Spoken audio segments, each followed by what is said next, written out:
Hi, I'm Heather from here booktubes, and today is a try a chapter challenge. Steph and Novelty Corner and I are kind of try a chapter buddies. We've been doing try chapters quite a bit, inspired by each other. And this one is specifically inspired by Steph because I wanted to do a try chapter. I didn't know what I wanted to do with it, and she said, do a spinner wheel for the books on your want to read shelf. And I said, great idea, Steph. So that is what we are here to do today. And I have already spun, so I can tell you is quite the random assortment. So hopefully you enjoy this try chapter. Also, I feel like the earrings are also an honor of Steph because this is very Steph coded. All right, the first time I spun the wheel, I got number 53, which is The Oath, which is Secrets number 1 by T.M. Richardson. Secrets, I believe, is the name of the kink club.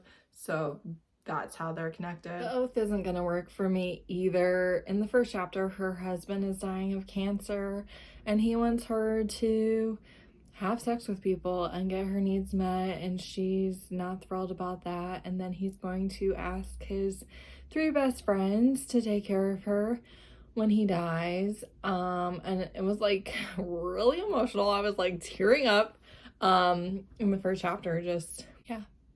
So anyways, I believe everyone that says that it's really smutty and good, but this setup is just not going to work for me. I don't do super well with spousal deaths in general, but I definitely don't want to start the book where they're still alive and dying, and then it's like the grief of all that against the backdrop of a smutty why choose. Like, I just don't want that. And on the second spin, I got number 27, which is Accidentally Kidnapping the Groom by Maria Larson. I don't believe I've ever read this author, but this is a steamy over-the-top novella. I read the first chapter of Accidentally Kidnapping the Groom. This one, she's running from the mafia right now. The first chapter, she's just being a bartender in the bar. Her boss is the one that is the love interest, and we see him watching her in the last sentence of chapter 1. But she's running from the mafia. She uses the catering van and doesn't realize her boss is in it, and he has to get married and have a baby for his inheritance, as one does. And they are snowed in a cabin, and he's decided that since she kidnapped him, she's gonna have to fulfill his obligations with him. I'll continue to read this. That doesn't mean it won't be a DNF. It really doesn't mean anything, to be honest, on the quality of these steamy novellas, but it's not an instant DNF, and that's a plus. I did actually end up reading this after the initial try chapter, and I did give it 3 stars. It was perfectly fine.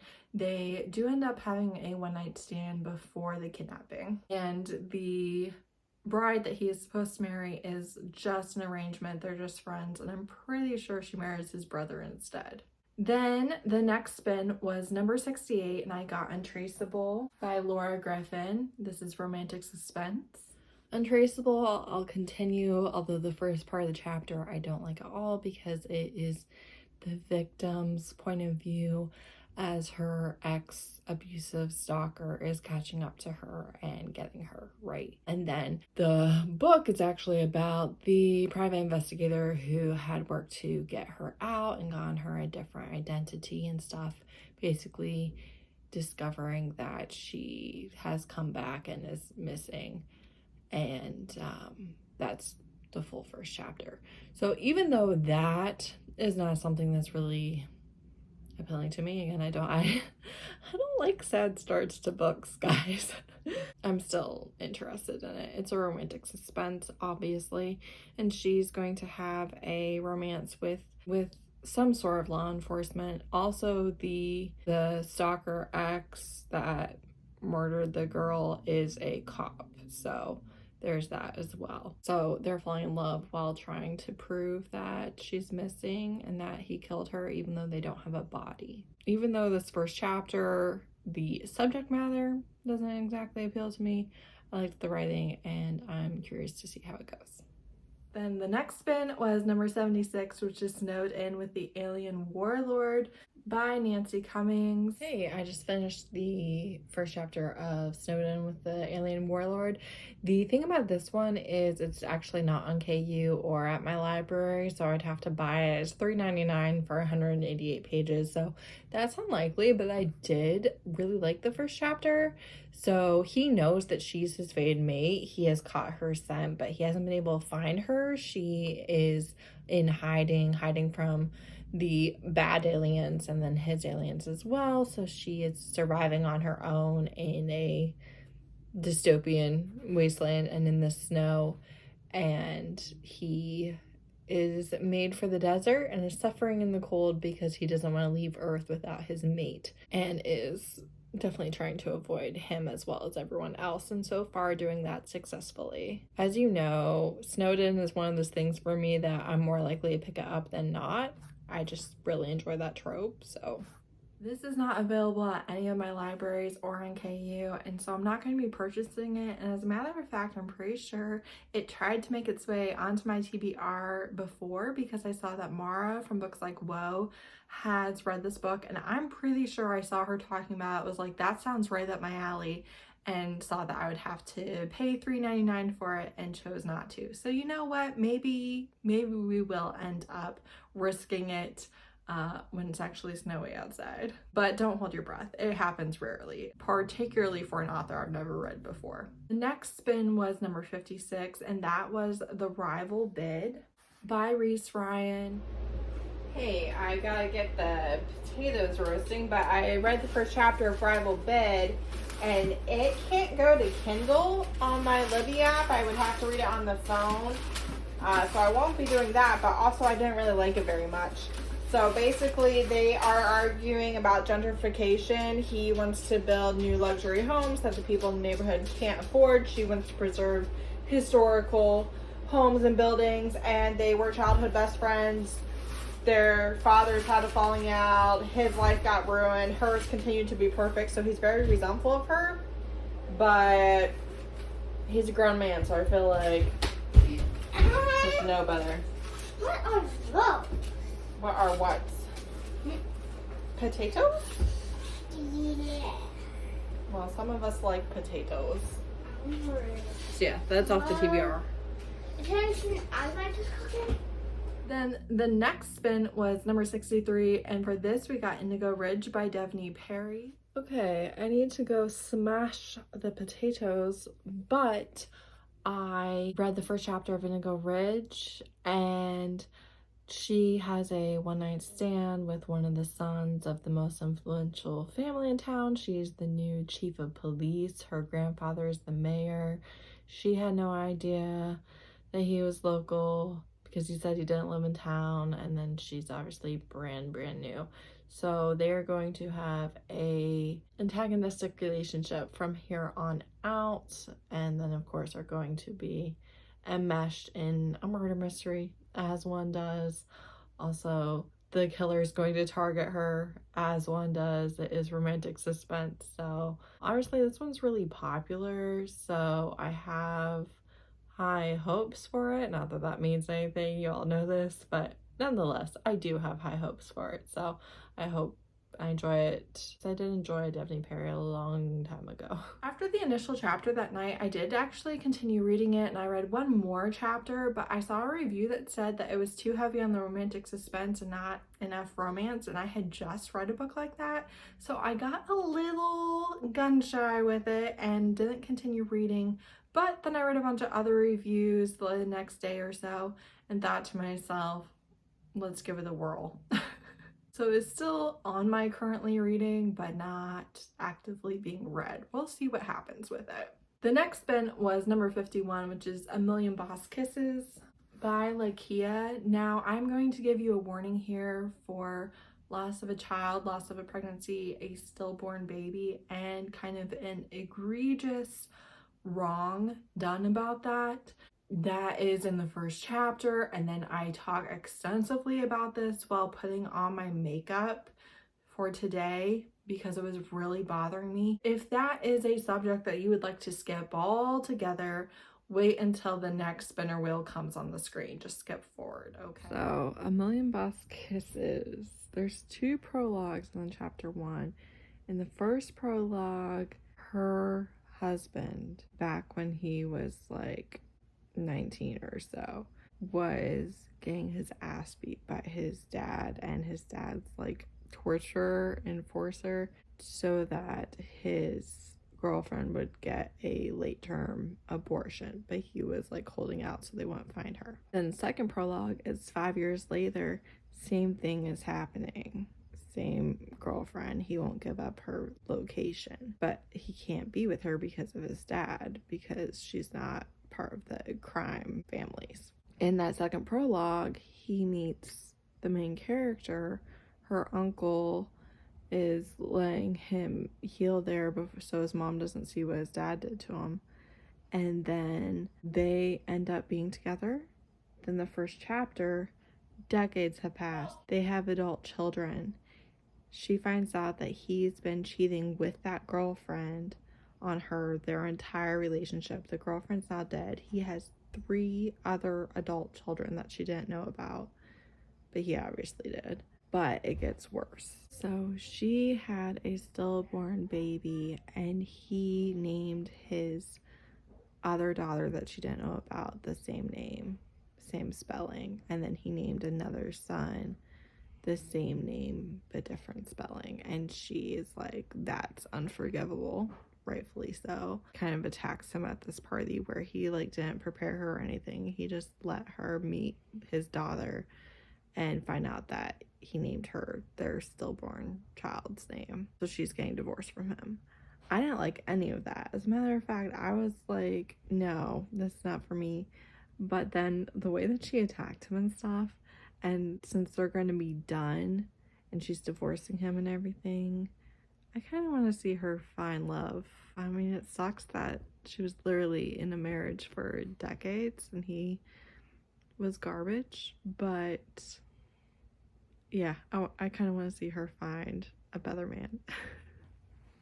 Hi, it's me. I have a few more thoughts about this book. I haven't read any more of it, but to me, I've been thinking about this all day. It's the next day since I've read the chapter. I think it's weak to marry someone else, fully knowing you're in love with somebody else, and continue to be with the person that you love, but while doing the person that you married dirty. Like, I think that's weak. Prince Charles comes to mind, right? Like, I do think that that is a moral failing, a character flaw. Certainly nothing to condone or aspire to be or any of those things. However, there is something a little bit romantic, right? A little tragic, a little just understandable about this is the person that you love, okay? You don't love your spouse. You love the person that you're cheating on your spouse with. And you just can't give them up. Like, you all in another life were meant to be. That's the love of your life. Yada yada. Like, I get that, and I can even kind of excuse that, right? I don't think that's necessarily evil. I think it's weak. I think it's a moral failing. I think it is a problem, but I can kind of understand where you're coming from, right? And then she fully knew that he was in love with this other woman when she started with him. That to me seems odd that you didn't expect that to go away. Like, it's one thing if that's just your arrangement and your agreement, but like, you knew he was fully in love with someone else when you started dating him. You also knew that you were the type of mafia wife, for all intents and purposes, that he was allowed to be with, and that the only reason that he wasn't with the love of his life was because she didn't meet that requirement, right? So to me, there, you're a little bit to blame, because like, you kind of knew what you were getting into when you signed up for it. The part that I think is truly evil and I don't understand is taking your dead child, whether it's a miscarriage or a stillborn or someone who you lost in their childhood, take your name with a partner and recycling that name with another partner. I find that very disturbing. Sometimes you see, mostly men I think, do this where it is like if a child is disabled, or if a child is to a woman that they don't love, or if a child is to a woman that they no longer care about or like, they're sometimes evil about that child, or using that child against the woman that they no longer care about, or what have you. Okay, but I just find it truly like weirdly evil to name this child after your dead baby. Like, I just read this book where the main character was named after her father's dead mate, who is not her mother, right? It is not his wife, which, like, that's fine. But why are you naming your child with another woman, after another woman, without the mother's like full blessing? Like, I feel like it's one thing if you're like, I really want to honor this loved one that passed, that we were romantically involved with. Like, I think that that's totally fine if you agree on it, you know? But it's just like, you hear about men naming their child after their mistress, or after their ex, or after the one that got away. And it's just like, that is so weird and like uniquely misogynistic and horrible to me, because it is just like such a lack of respect and consideration and care towards your partner, towards the person that's good enough to have sex with, right? Because you are procreating with them. It seems particularly horrible to me. Like, it really, really does. And it's so incredibly misogynistic and calloused and disturbing. To then have your wife, your partner, your spouse, the mother of your children, meet your side children with the love of your life, which again, no children are to blame for anything with their parents. That's my firm belief on everything. You have her meet them and you don't even tell her that your daughter and son are both named after the baby she lost. I mean, that is truly just like such a horrible thing to do to someone. It's like the type of evil that you are trying to hurt them as much as you possibly could. And this is supposedly not someone that you hate. This is someone that you have spent decades with, building a life with. I just truly don't understand. I don't understand, okay? That is enough to kill him right there. I'm out for blood. You deserve better than that. But more importantly, even than deserving better than that, is he deserves to pay. Like, that is fucked up. And look, there's a lot of fucked up things in this world that I don't understand how anyone does that. But you want to talk about some casual cruelty? I really hope her new man ruins his life. I forgot to do setting spray before mascara. I need to do lipstick before setting spray, right?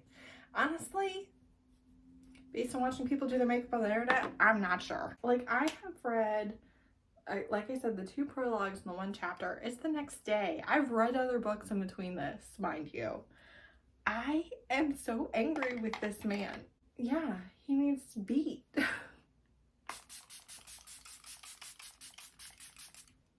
He deserves whatever is coming to him, and I hope it's painful. I hope we get to watch him suffer. While at the same time finding his circumstances very sad. This is a sin. This is evil. This is a transgression that does not get excused by "she was the love of my life." Also, to me, it reads as a very weird, not really viewing children as people, but more so as an extension of yourself and your wants and dreams, which I know is an issue that a lot of people do have. Like, children are people, fully formed human beings. Maybe not fully formed, but they are fully formed in the sense that they are their own person, right at the beginning, right? And it is just so weird to me that you would name one child after another. And I know men do that, and it disturbs me. but even more so when that is a child you lost. And then my next spin was number 59, and this is Binding Shadows, which is Tooth and Spell number 1 by Jasmine Silvera. Hey, Binding Shadows, I read the short prologue and didn't make it through the long first chapter. I don't like it. He's a shifter, he has to hide it. She's a witch, she has to hide it. The necromancers are in control. She's being blacklisted at her university because she refused to sleep with somebody. I just don't like this amount of lack of control, and also this won't stay, so just ignore that. I just truly don't know what its problem is, but also I don't really like the writing. Like, I just don't like it. I'm done. My next spin was number 47, and I got Only a Monster by Vanessa Len. So, Only a Monster, YA, contemporary fantasy. She's a teenager. She appears human, but she's actually a monster, and she's waiting for a date. Turns out he's going to be a monster slayer, but her grandmother's neighbor has dementia and is confused and then starts fighting her. Then there's a snap and she somehow loses the whole day and it's night, and that's the first chapter, and I'm not interested. My final spin was number 20, which is Kinked Up by Tate Monroe. So this is actually listed as an out of print paperback. There's not an ebook available. There's not even a paperback available, so I had no access to a first chapter to even read it for you. Because I was not able to even sample the first chapter or read the first chapter for you, I did add in Tusk Love by Thea Guanzin. My husband is a Critical Role fan and a D&D player, and he is actually listening to the audiobook of this, so we thought it would be fun for both of us to read it. He's never read a romance before. He's not a very big reader, even as an audiobooker. So this is kind of exciting for us. My Libby hold has finally come in, and I will be reading it with my husband. All right, real quick, I read the first chapter of Tusk Love. She is hiding the fact that she's spawned into a fire spirit and is attacked by bandits, and he helps rescue her, and they're on the run together. And it's cute. I like it. So I'll basically be reading it no matter what, because he hasn't DNF'd it, so I'm not going to DNF it either, but I think that I will really enjoy it. I've seen really good reviews for it as a romantasy, being short, sweet, and what they want, and that sounds really good to me. So that's it. That's my random spinner wheel off my want to read shelf. Usually books don't make it onto my want to read shelf if I can't get them from the library or Kindle Unlimited, but sometimes ones sneak through, and sometimes I think I can get it at Libby and don't realize that I would have to read it on my phone. So these are the things that happen. I cleared quite a few things off of my want to read shelf, which I am happy with. This is my ranking on the books and my access to them, so you do have to slightly take with a grain of salt the fact that my access to them does play a significant factor in whether or not I'll actually read them. Do know that. Let me know if you have read any of these and think I will like or dislike them, and let me know if you want to read any of these. Thank you so much for watching. Bye!